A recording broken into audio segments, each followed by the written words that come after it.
À Nantes, le procès du père de famille qui avait tué un éducateur dans les locaux de la protection de l'enfance en 2015 s'est ouvert ce jeudi matin. Cédric Manet a assisté à l'audience.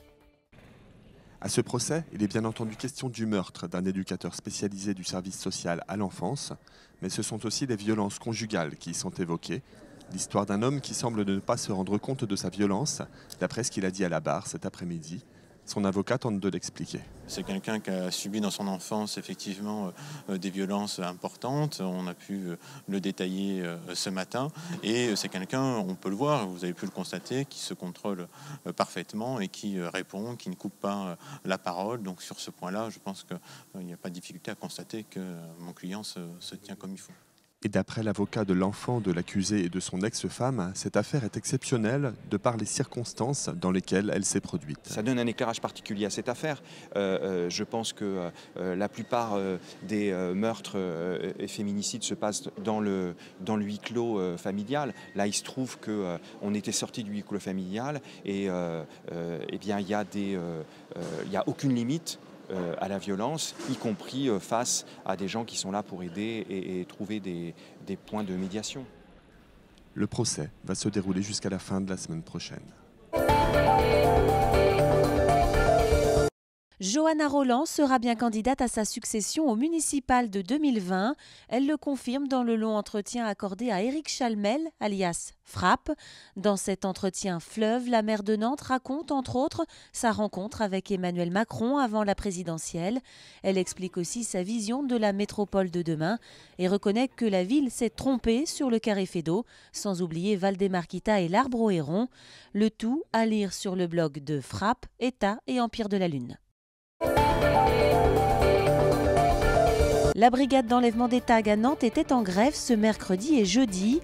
Les agents réclament une revalorisation de leurs primes. Écoutez le responsable CFDT de Nantes Métropole au micro d'Émilie Plantard. Ils avaient demandé à l'employeur à revoir le niveau de leurs primes au regard de l'évolution de leur métier. Il y a eu une étude sur leur métier qui a été faite depuis septembre 2016, donc depuis plus d'un an.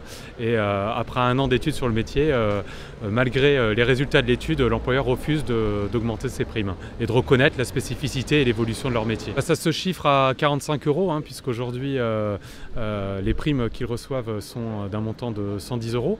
Et donc on demande à passer sur le niveau de prime de 155 €. Après Lille, Lyon et Toulouse, le site d'investigation locale Médiacité a inauguré ce mercredi son antenne nantaise. Sa promesse, livrer des scoops et des enquêtes approfondies toutes les semaines sur l'actualité de la région. Adrien Godet. Une enquête sur les dessous financiers de The Bridge, une autre sur les jeunes migrants isolés. Voilà les thèmes des 2 premiers articles publiés sur l'édition nantaise de Médiacité.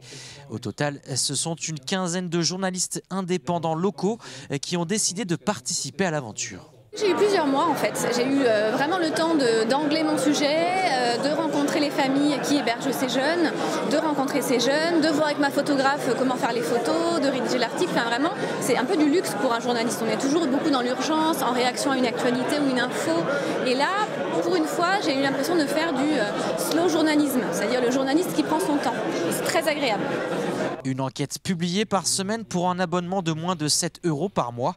Une formule qui a sa place à Nantes, selon les fondateurs de ce site d'information. Certains nous disent, vous savez, à Nantes, vous n'aurez pas d'affaires parce que les gens sont policés. Voilà, allez à Marseille, là, vous aurez du boulot. Nous, on fait le pari qu'il y a 1000 choses à raconter à Nantes aussi. Parce qu'il y a des collectivités avec des budgets de plusieurs milliards d'euros. Parce qu'il y a un tissu économique fantastique. On pense qu'on a une carte à jouer, une place à prendre dans l'investigation locale. C'est extrêmement culotté de faire l'investigation locale, c'est utile, ça a du sens. L'enquête publiée la semaine prochaine sera elle consacrée au dysfonctionnement d'un grand projet de transport en commun dans la région.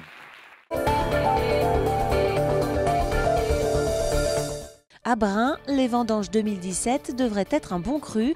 Cédric Manet a rencontré un viticulteur chanceux. La vigne de Vincent Hervé n'a pas été victime du gel au printemps. C'est une affaire de microclimat et un peu de chance. Quoi qu'en pensent les touristes, l'été a été sec et ensoleillé, en tout cas juste ce qu'il faut pour la plupart des viticulteurs du vignoble de Grandlieu, au sud-ouest de Nantes. Conséquence, on a commencé 15 jours en avance en fait, et sur des maturités qui étaient très satisfaisantes en fait. Et la difficulté, c'est qu'il a fallu récolter rapidement tous les cépages, et donc tout s'est enchaîné très très rapidement. Et donc en gros, on va récolter en 1 semaine et demie la totalité de l'exploitation. Une situation quasi inespérée il y a quelques mois. En avril dernier, des gelées sont venues perturber les vignes.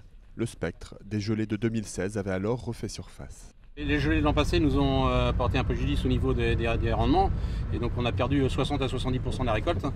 Et donc cette année, on a eu très peur également, car on a eu des gelées fin avril, et qui a entraîné une perte de l'ordre de 20%. Mais les vignes qui n'ont pas gelé cette année ont été plutôt très généreuses, et donc ont compensé cette perte.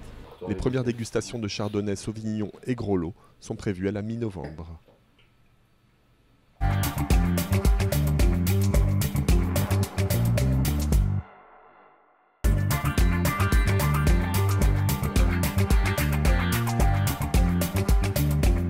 C'est un événement sur le numérique qui se passe tous les ans en septembre pendant 10 jours. Donc c'est un événement ouvert à tous qui offre à la fois une programmation grand public et professionnelle. Faire comprendre au plus grand nombre qu'est-ce que c'est le numérique, quels sont les enjeux d'aujourd'hui. Et c'est aussi ça, c'est vraiment pour le grand public, les curieux qui ont envie de connaître, et il y a aussi une programmation qui est beaucoup plus poussée justement pour les professionnels. Cette année, on va avoir une centaine d'événements qui sont portés par plus de 185 acteurs, donc c'est vraiment très diversifié, mais on voit quand même des grandes tendances. On a beaucoup de réalités virtuelles qui viennent dans des expositions, dans des lieux festifs. On a aussi beaucoup des thématiques autour de la data.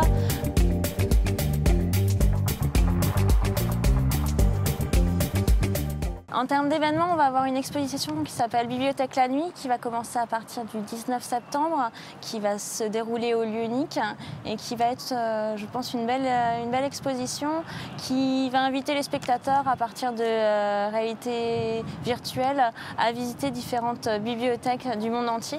On va avoir également le Salon des startups à l'Ouest, qui est un événement qui va se dérouler au Carré Fédot le 23 septembre et qui va être un événement où tous les startups de l'Ouest, donc de Brest, de Saint-Nazaire, de Rennes, qui vont venir pour montrer leurs innovations au grand public.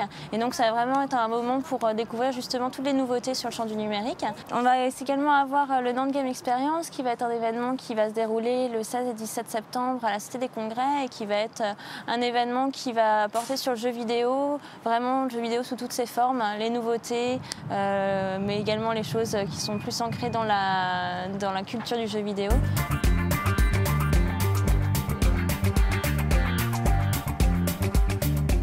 En France, en termes de nombre de participants, on est le premier événement. L'année dernière, on a enregistré plus de 115 000 participants. Donc on a vu que ça fait venir des gens, ça fait venir autant des curieux que des professionnels. On coopère fortement avec Saint-Nazaire sur les questions du numérique. Et cette année, vraiment, c'était sur la Digital Week, pousser notre coopération. Et donc cette année, ils proposent leur Saint-Nazaire Digital Week, qui, pour une première année, a trouvé vraiment une programmation assez forte.